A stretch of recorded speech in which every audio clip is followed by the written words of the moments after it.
Did you know that the oldest fossils of Homo sapiens were found in Africa, not Europe or Asia? This single fact challenges the long-standing myth that Africa has no history. For centuries, a deliberate effort has been made to erase Africa's contributions to global civilization, painting a false picture of the continent as primitive and undeveloped. But the evidence tells a different story, a story of innovation, sophisticated societies, and unwavering resistance. Let's start at the beginning, with the very origins of humanity. The discovery of fossils in Jebel Irhoud, Morocco, dating back 315,000 years, and Omo Kaibish, Ethiopia, at 195,000 years, firmly establishes Africa as the cradle of humankind. This makes Africa not a latecomer to the human story, but its very origin.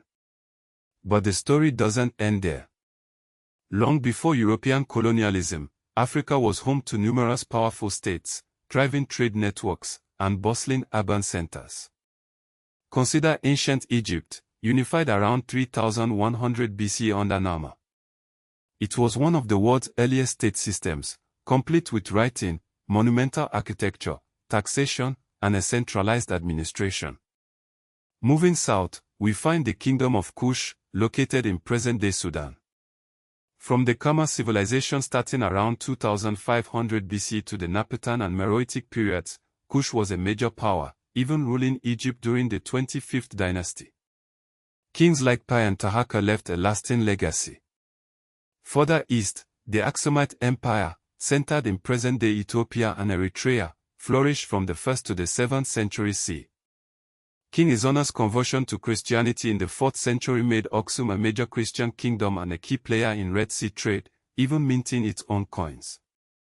In southern Africa, Great Zimbabwe rose to prominence between the 11th and 15th centuries. Its impressive stone architecture, built without mortar, stands as a testament to African ingenuity and skill. The site supported a large regional economy tied to gold and trade.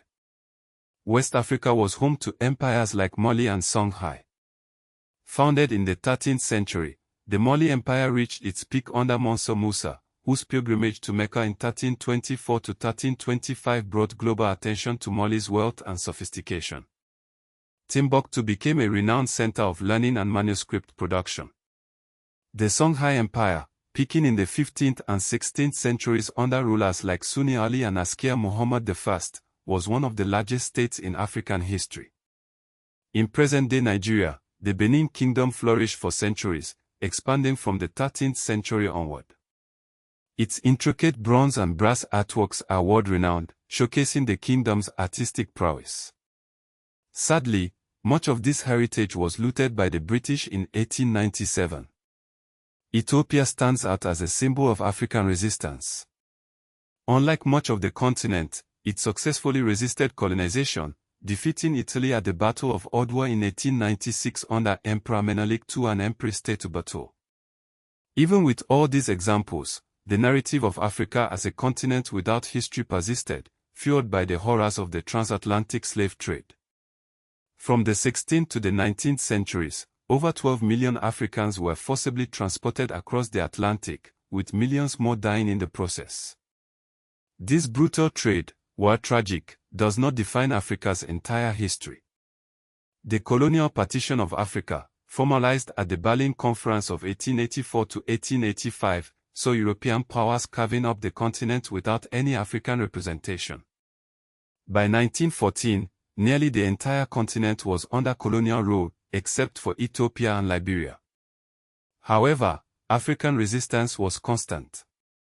From the Haitian Revolution led by Toussaint Louverture to the Moji Rebellion in German East Africa, the Mau Mau Uprising in Kenya, and the Algerian War of Independence, Africans fought tirelessly for their freedom. But the erasure of African history goes beyond political domination. It extends to the deliberate minimization or outright denial of African achievements. Timbuktu, for example, was not just a desert outpost, it was a vibrant center of Islamic scholarship with tens of thousands of manuscripts covering law, astronomy, mathematics, and medicine. The Sankore Madrasa was a major center of learning. Great Zimbabwe was falsely attributed to non-Africans by colonial archaeologists who refused to believe that Africans could have built such a sophisticated structure. While Gertrude Cotton Thompson's archaeological work in 1929 confirmed its African origin, the damage had already been done. African metallurgy, particularly the Nok culture in present-day Nigeria, demonstrates early and sophisticated ironworking skills dating back to 1000 BC. These traditions were diverse and innovative, not simply derived from Europe. Benin City was described by early European visitors as a well-organized and sophisticated urban center. The Benin bronzes, looted by the British, are now at the center of debates about restitution. Africa's role in early Christianity and Islam is also often minimized.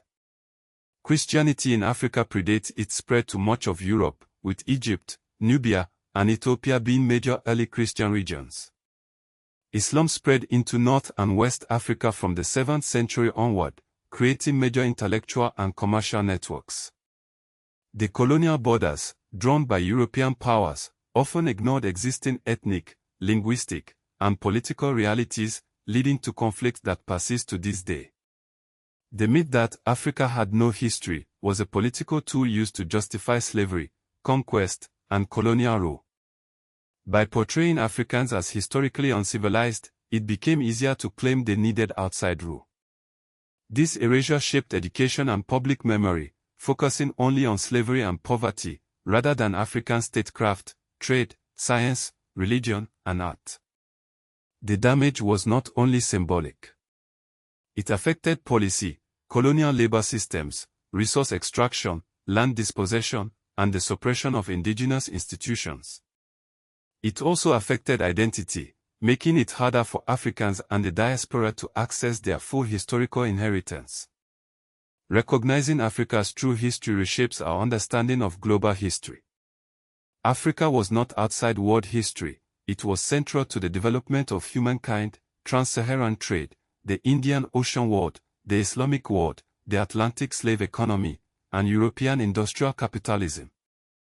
The fight for restitution of artifacts, like the Benin bronzes, and the ongoing effort to decolonize education are crucial steps in reclaiming Africa's past and building a more just future.